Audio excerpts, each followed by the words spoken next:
That's my last Dutchess painted on the wall, looking as if she were alive.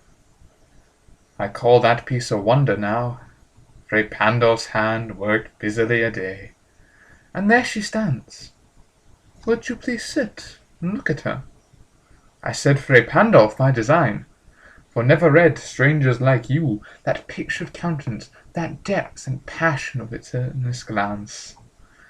But to myself they turned, since none puts by the curtain I have drawn for you but I, and seemed they would ask, if they durst, how such a glance came there, so not the first.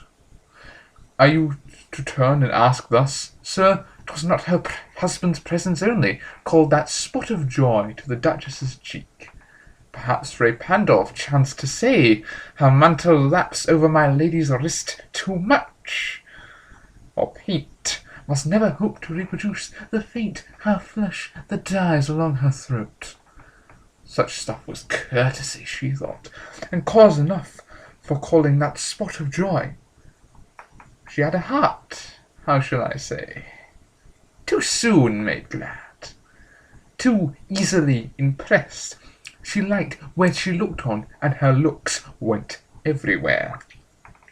Sir, 'twas all one, my favourite her breast, the dropping of the daylight in the west, the broth of cherries some officious fool broke in the orchard for her, the white mule she rode around the terrace, all and each would draw from her alike that approving speech, or blush at least.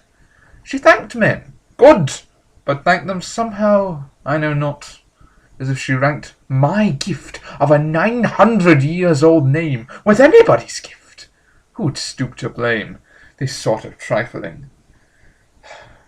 Even had you the skill in speech, which I have not, to make your will quite clear to one, and say, just this or that in you disgusts me, here you miss or exceed the mark, and if she let herself be lessoned so, not plainly set her wits to yours, forsooth, and made excuse, and then would have been stopped stooping, and I choose never to stoop, O sir.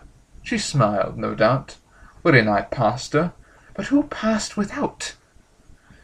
Much the same smile. Discrew, I gave commands, and all smiles stopped together. There she stands, as if alive. Would you please rise? We'll meet the company below then.